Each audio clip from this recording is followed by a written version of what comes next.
தென்றலே மெல்ல பேசு சீரியல்ல இப்ப இளமதிய வீட்டுக்குள்ள விட முடியாது அப்படின்னு சொல்லிட்டு இளமதிய வெளியே விட்டு கதவை சாத்திடுறாங்க.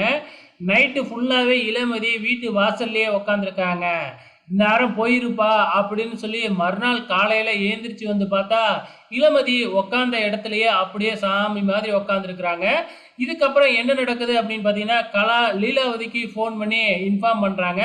உடனே லீலாவதி சும்மா இருக்குமா, நேரா போய் இளமதியோட அம்மா அப்பா கிட்ட அங்க நடக்கிற எல்லா விஷயத்தையுமே சொல்லிடுறாங்க. இப்ப நர்மதாவுக்கும் இந்த விஷயம் தெரிய வருது இல்லையா? இதனால நர்மதா ஒரு ஆட்டோவில் வந்து இளமதியை பார்க்கறதுக்காக வராங்க. அப்ப இளமதி சில விஷயங்கள்லாம் நர்மதா கிட்ட சொல்றாங்க. அதுக்கு நம்ம நர்மதாவும் ஏற்பாடு பண்றாங்க. என்ன அப்படின்னு பார்த்தீங்கன்னா, நிறைய மாதர் சங்கத்துலலாம் ஃபோன் பண்ணி சொல்லியிருப்பாங்களாட்டுக்கு. ஸோ அவங்க எல்லாருமே இளமதிக்கு சப்போர்ட் பண்ணி போராட்டம் பண்றதுக்காக வந்திருக்கிறாங்க.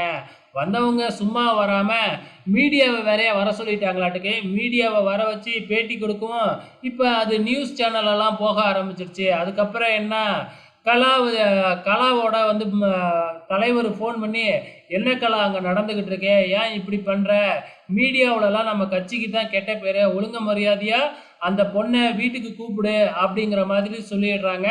இப்போ கலாவுக்கும் வேற வழியே இல்லை. ஸோ இளமதியை வந்து பார்த்தீங்கன்னா வீட்டுக்குள்ளே கூப்பிடுறாங்க மீடியா முன்னாடியே. நான் சாதாரணமாலாம் வரமாட்டேன், பரமனையும் என்னையும் ஒன்றா வச்சு ஆரத்தி எடுத்து வீட்டுக்குள்ளே கூப்பிடுங்க அப்படின்னு சொல்லிடுறாங்க நம்ம இளமதியை.